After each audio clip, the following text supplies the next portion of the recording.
En droit, je pense que nous avons raison. Satisfait aussi parce que certains de mes clients qui déjà avaient des difficultés ont été un peu plus plombés par cette taxe. Et je crois que cette victoire juridique nous permettra aussi peut-être de sauver ces quelques commerçants. Et dans la situation actuelle, c'est des emplois. Je pense que ce n'est pas négligeable. La commune a admis à l'audience que la taxe rapportait 90 000 à 100 000 euros par an. Il y a eu 1 an et demi d'exercice. Bon, la commune donc doit restituer ces sommes.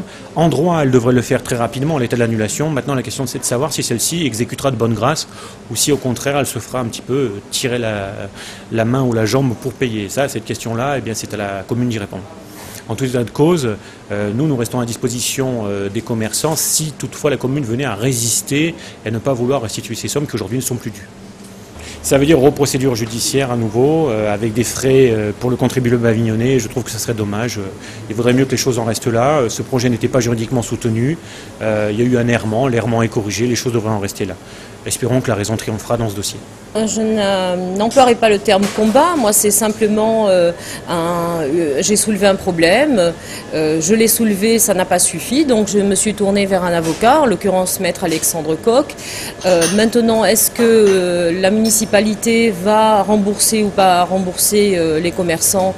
C'est à elle de décider. Il me semble que pour être vraiment totalement logique et au-delà de la logique dans toute légalité, il faudrait rembourser ces commerçants.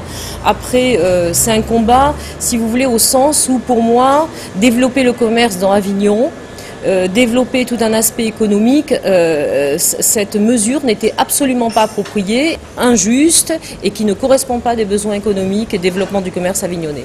J'ai toujours cru à notre victoire, quoi. Parce que pour moi, c'était illégal. Donc ça fait comme un bon soulagement. Maintenant, c'est de voir la suite que je dois être indemnisé.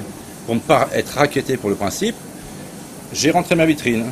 Mais du coup, j'ai une perte d'exploitation de la moitié de mon commerce. Ne pouvant plus travailler en glace, en crêpes, en chaud. Donc je perdais la moitié de mon exploitation. Parce que je n'ai pas ceux qui ont payé cette taxe, donc du coup, ils vont se faire rembourser, mais ils ont continué à travailler. Moi, j'ai perdu mon exploitation. Donc là, deuxième étape, je demanderai, intervenir de l'avocat, une indemnité de ma perte d'exploitation, quoi.